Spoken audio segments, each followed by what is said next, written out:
বড় মাপের একজন মুহাদ্দিস এবং একজন বুজুর্গ ধরনের আলেম, ফুরফুরার আব্দুল কাহার সিদ্দিকী সহ অনেকের সাথেই তার গভীর একটা সম্পর্ক। তো আব্দুল হাই সাইফুল্লাহ সাহেব উনি একজন সম্মানী মানুষের সন্তান, করিম ইবনুল করিম। উনিও যা জানলাম কিছুটা শারীরিক অসুস্থ, আল্লাহ তাআলা তাকেও শিফায়ে আজেলা কামেলা নসিব করুন বলি আল্লাহুম্মা আমিন। আমার ভালো লেগেছে, আমি এলাকার তরুণদেরকে চাই যারা বিভিন্ন জায়গায় রাস্তাঘাটে আছে, তরুণ সমাজকে আমি চাই। এবং আরো ভালো লেগেছে মাহফিল এলাকার গ্রামের সকলেই করেছে। দেখুন, ধর্মীয় সামাজিক কাজ বিশেষ কোনো ব্যক্তি করতে পারে না, কোনো প্রতিষ্ঠান বিশেষ ব্যক্তি করতে পারে না। মাহফিলটা এটা আপনারা সবাই করেছেন, তবে মূল একটা উদ্যোগ, একটা ঝুঁকি বা মূল কাজের যে পরিকল্পনাটা নিয়েছে স্টুডেন্টস স্পোর্টস ক্লাব, আমরা তাদেরকে ধন্যবাদ দিই। এই জাতীয় ক্লাব যারা আছে উল্টা পাল্টা কাম কাজ বেশি করে, কি তাই না? তারা যে ভালো কাজ, সমাজ যেন মাদকাসক্ত না হয়, সমাজের উঠতি বয়সের তরুণ যুবকেরা যেন খারাপ পথে চলে না যায়, এই সমাজের মানুষগুলো যেন আল্লাহমুখী, পরকালমুখী, দ্বীনমুখী হয়, এই জন্য তারা ভালো একটা উদ্যোগ গ্রহণ করেছেন। আমি তাদেরকে এই উদ্যোগকে অ্যাপ্রিসিয়েট করছি, ধন্যবাদ জানাচ্ছি। আপনারা জানাবেন না কি? আপনারা আমার সাথে ধন্যবাদ জানাবেন না তাদেরকে?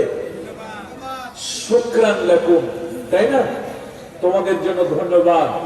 রাসূলুল্লাহ সাল্লাল্লাহু আলাইহি ওয়াসাল্লাম বলেছেন, মাল্লাম ইয়াশকুরিন নাস ফালাম ইয়াশকুরিল্লাহ।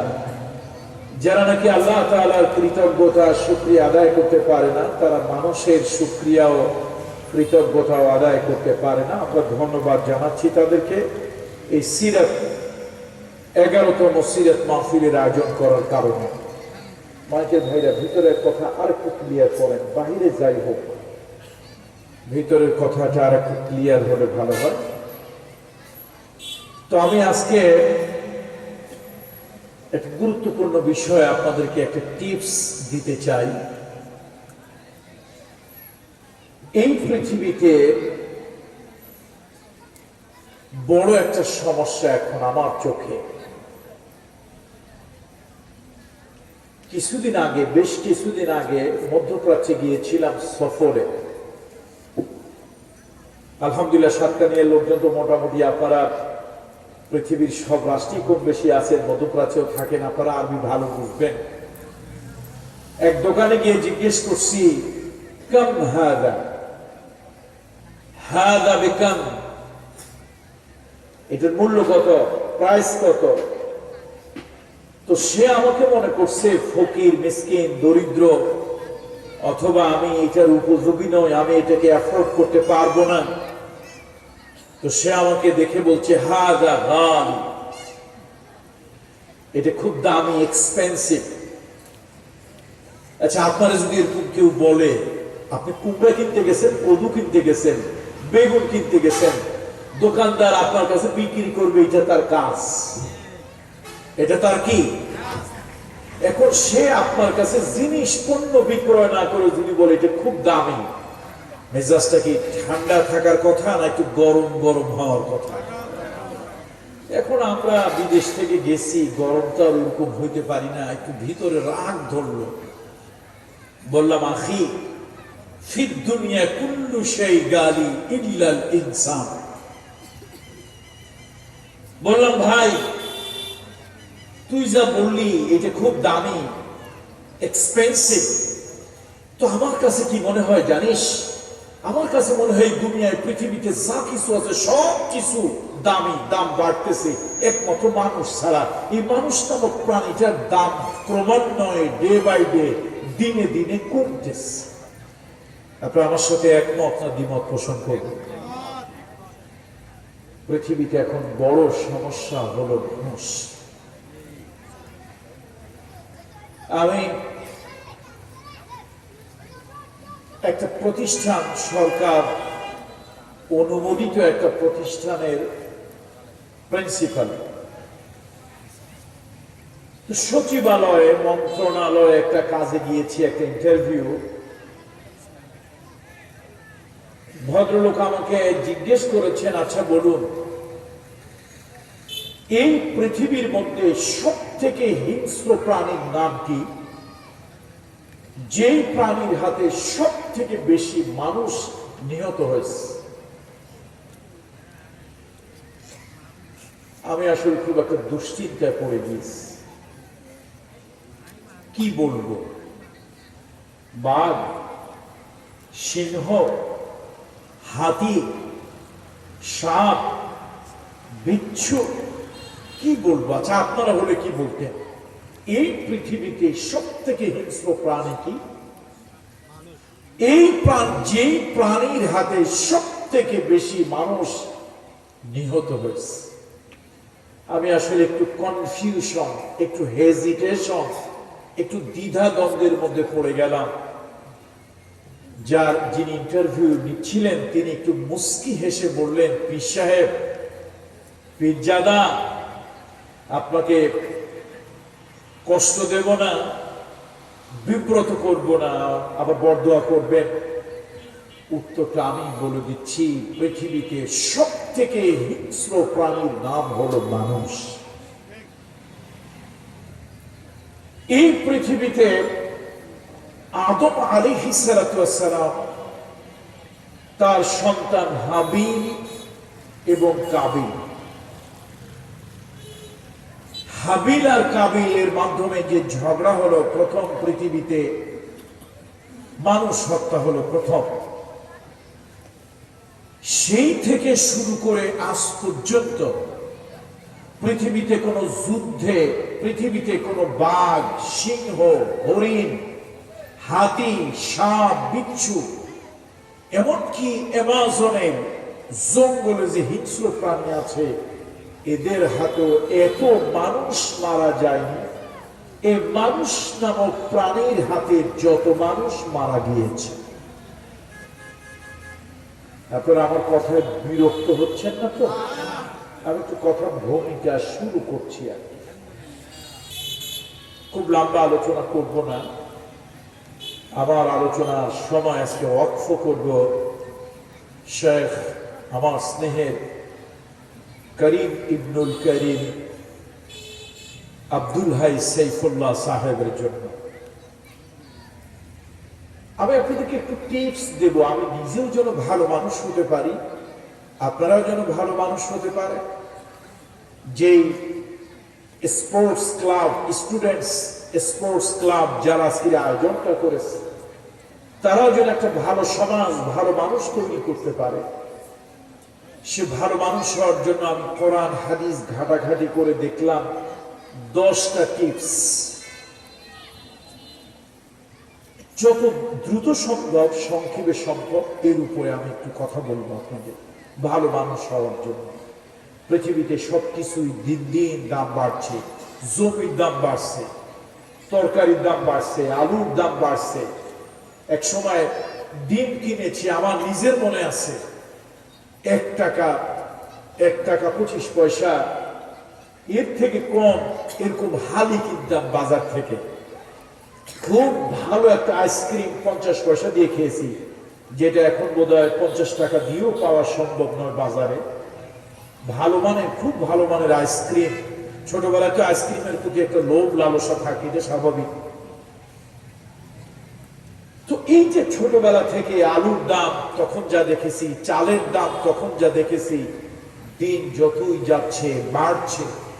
আমার খুব ভালো মনে আছে, আমি নিজে ছোটবেলায় যখন একদম একটু একটু বুদ্ধি হয়েছে, 1000-1200 টাকায় গরু দেখেছি, গরু বিক্রি হয়। মরদারা হইলে তো 700-800 টাকা, 2000-1800 টাকার খুব সুন্দর সুন্দর গরু পাওয়া যেত।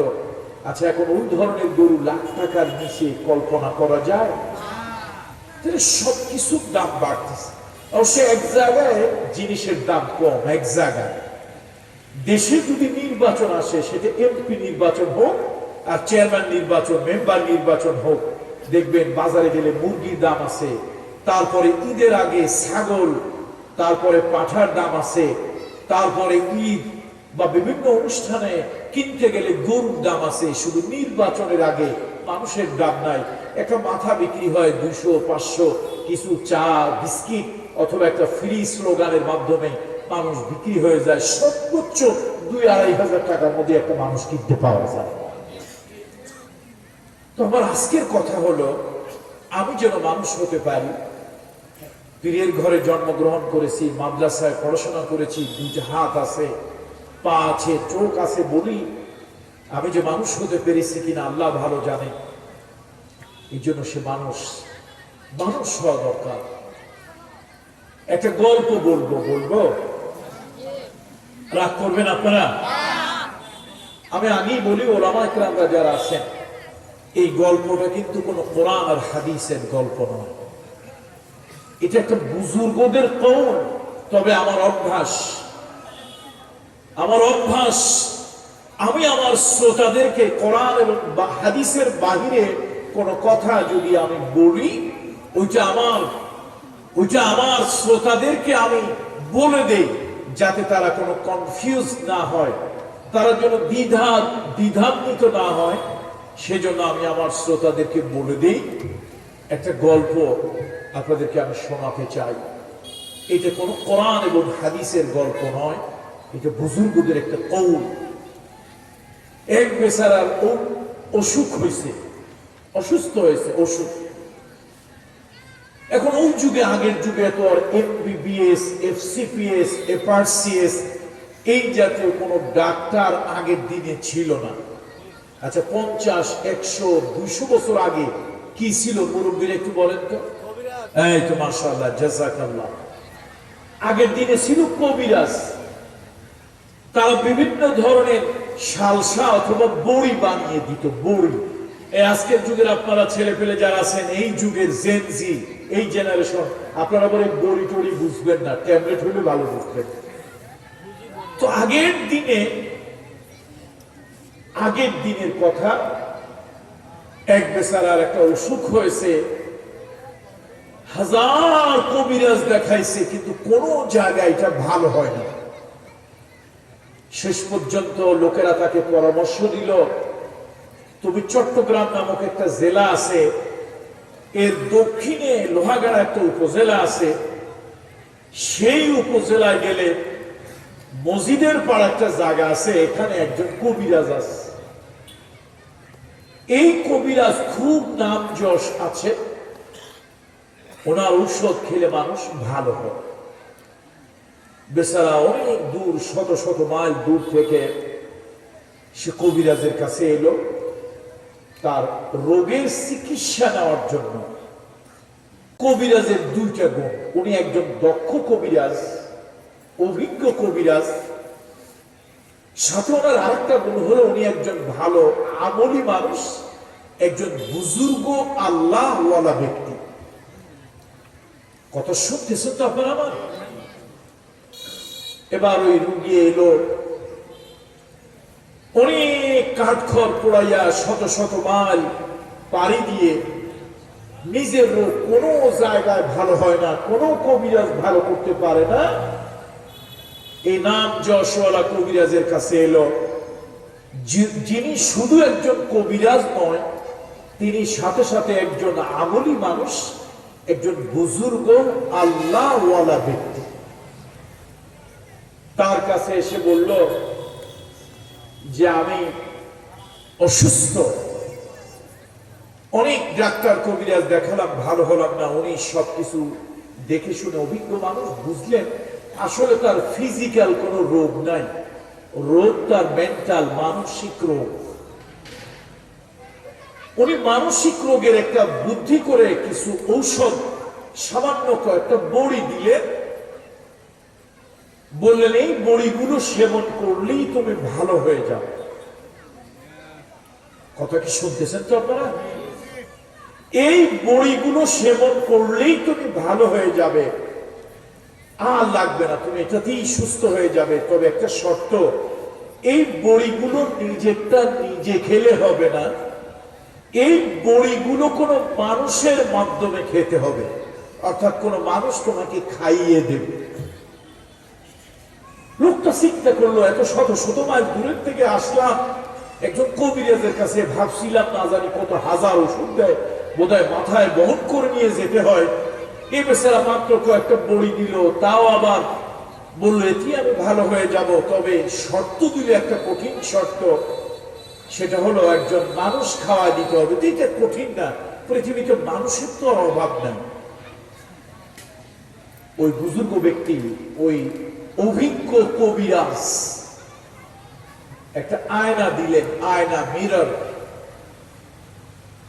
বলেন ঔষধ তোমাকে যিনি খাওয়াবে, শর্ত হলো তার উপরে আয়নাটা ধরবে, ওই আয়নার মধ্যে যদি তার প্রতিচ্ছবি, প্রতিবিম্ব মানুষের দেখা যায়, তাহলেই তিনি তোমাকে ঔষধ খাওয়াবেন, না হলে।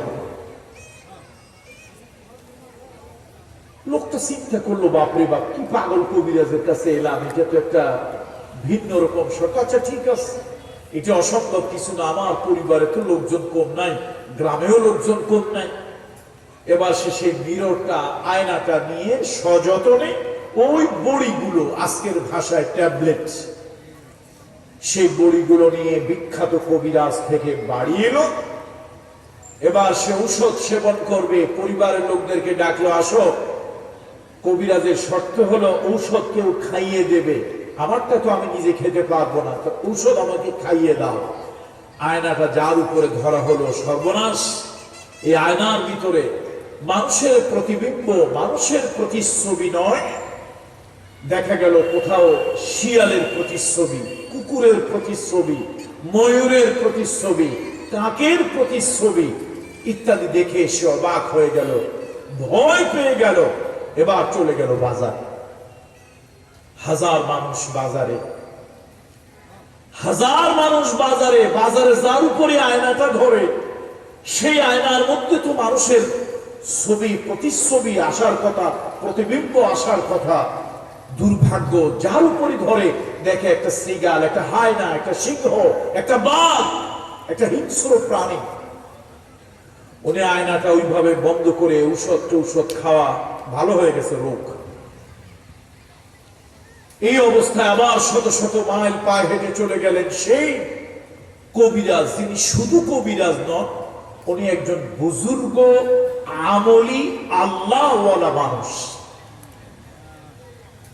তার কাছে গিয়ে বললেন, আপনি কি যে আয়না দিলেন, কি যে একটা মুসিবত, আমি তো কোনো মানুষ খুঁজে পাচ্ছি না, যার উপরে ধরি দেখি কাউয়া, কয় লোকটা দ্রুত, দেখি ময়ূর, কয় লোকটা সৌন্দর্য প্রিয়, দেখি হায়না, কয় লোকটা অত্যন্ত মানুষের আবয়ব হলেও মানুষটা খুব হিংস্র।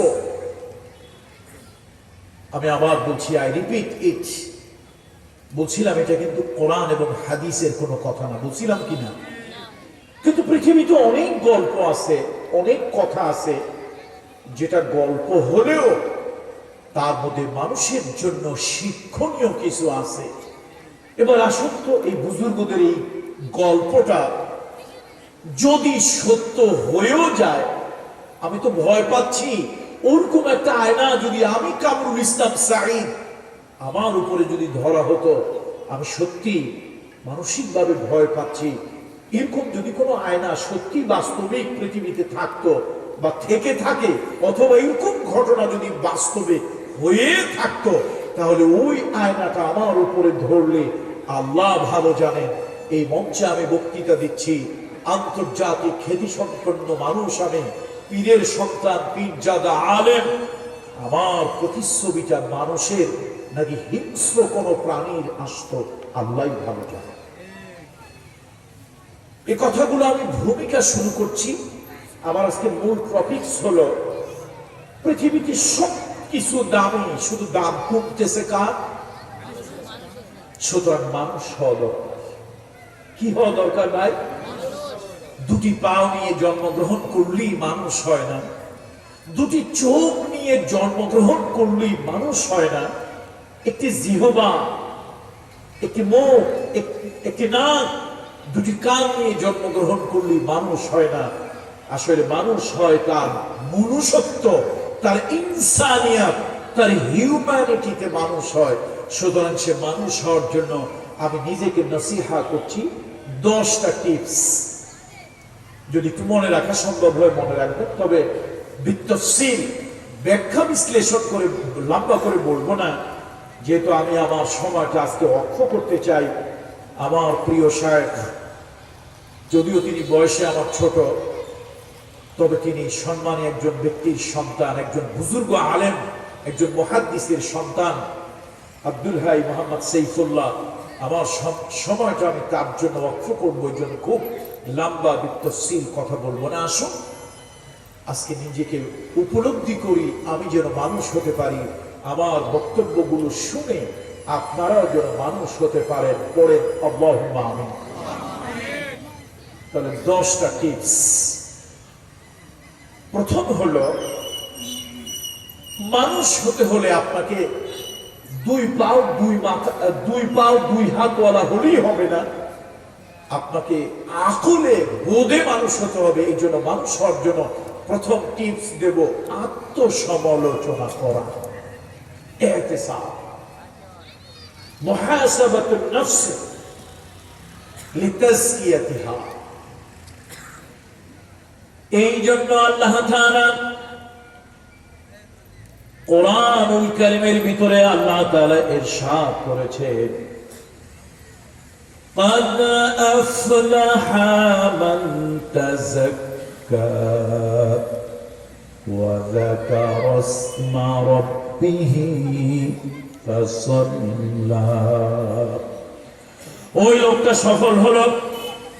আমি জীবনে এমপি হলাম, মন্ত্রী হলাম, পীরজাদা হলাম, ডক্টর ডিগ্রিওয়ালা হলাম, আন্তর্জাতিক খ্যাতি সম্পন্নওয়ালা হলাম, আসলে আমি জীবনে সফল হই নাই, আমি জীবনে সফল হতে পারি নাই।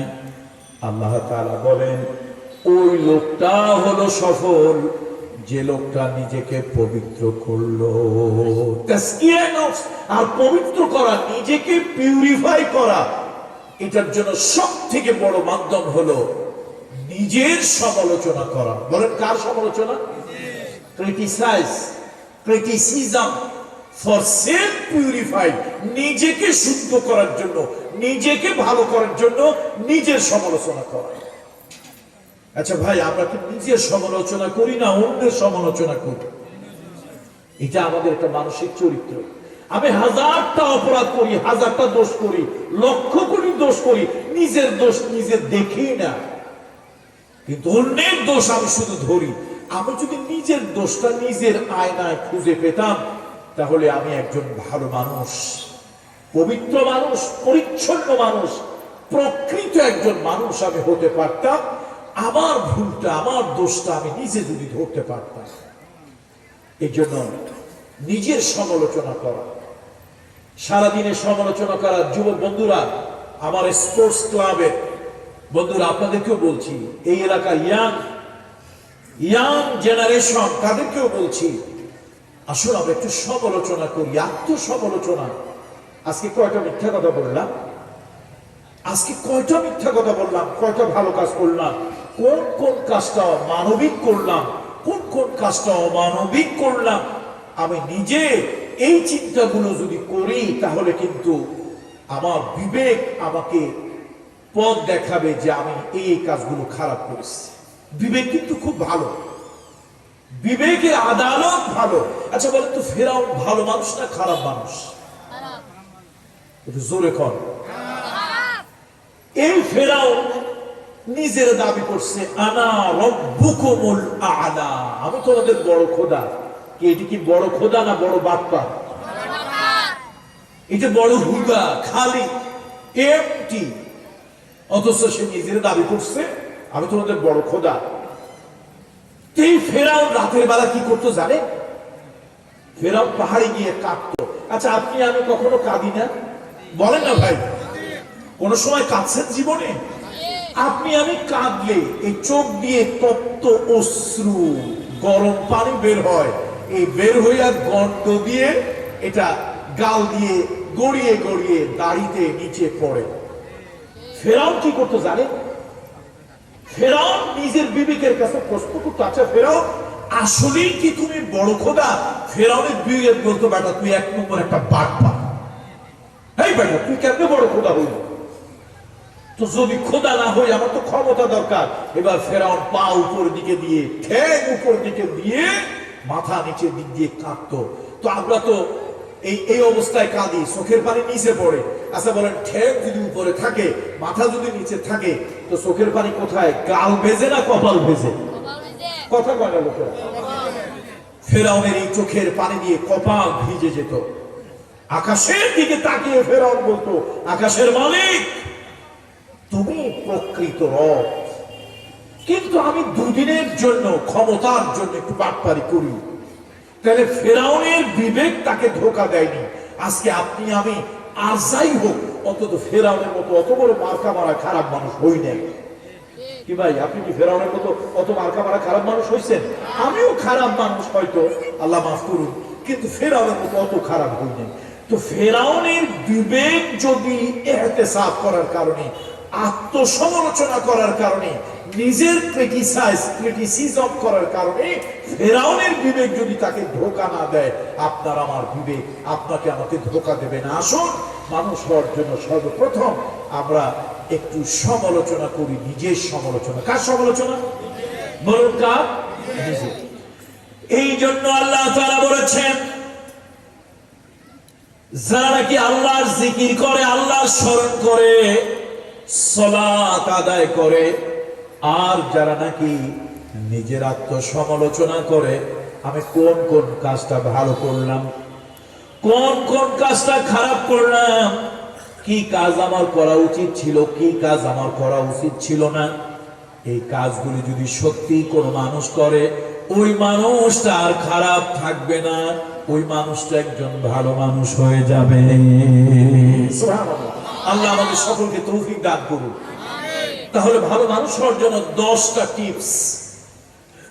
প্রথম টিপস হলো আত্মসমালোচনা, নিজের সমালোচনা, যেটাকে আমি বলেছিলাম মুহাসাবাতুন নফস লিতাসকিয়াতিহা।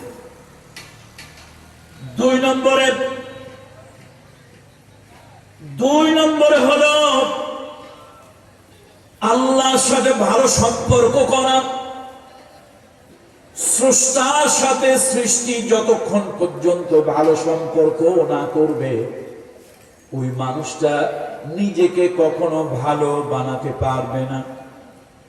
এই দুনিয়াতে আমরা বন্ধুর সাথে বন্ধুত্ব করলাম, স্ত্রীর সাথে প্রেম করলাম, ভাই বোনের মধ্যে ভালোবাসা হলো, বন্ধুর সাথে ভালোবাসা হলো, কিন্তু আল্লাহর সাথেও একটা সম্পর্ক করা যায়, এইটা আমরা কখনো জানলাম না।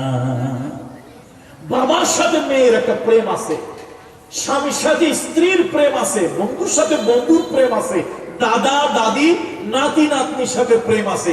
সব প্রেম একরকম না। আই রিপিট ইট, এটা আমি আবার দ্বিতীয়বার বলছি, আপনারা উল্টা যেন না বোঝেন। বলছি দাদা দাদি তার নাতি নাতনির ভালোবাসে, সব মোহাব্বতের আধা তার নাম হলো নানা আর দাদা। কি কথা ঠিক কিনা বলে? নানা দাদা তাদের নাতি নাতনিদের যত ভালোবাসে, তাদের প্রতি যত প্রেম ভালোবাসা, এটা পৃথিবীতে আর কোথাও পাওয়া যাবে না। এটা অকৃত্রিম একটা ভালোবাসা। তাহলে নানা দাদাদের একটা প্রেম আছে নাতি নাতনির প্রতি, বাবার একটা প্রেম আছে ছেলে মেয়ের প্রতি, স্বামী স্ত্রীর একটা প্রেম আছে কনজুগাল লাইফের পার্টনার হিসাবে, ভাই বোনের ভিতরে একটা প্রেম আছে, বন্ধু বন্ধুর সাথে একটা প্রেম আছে, কিন্তু সব প্রেম একরকম না। কথা কি বুঝাইতে পারছি না পারি না? স্বামী স্ত্রীর প্রেম, ভাই বোনের প্রেম কি একরকম? ভাইয়ের জন্য বোনের দিল কাঁদে, দিলের জন্য ভাইয়ের জন্য বোনের দিল কাঁদে, আবার বোনের জন্য ভাইয়ের দিল কাঁদে। অবশ্য আমরা ভাইরা একটু স্বার্থপর, একটু আবু জাহেল মার্কা, বোনেরা কিন্তু সেই তুলনায় ভাইদেরকে বেশি মহব্বত করে।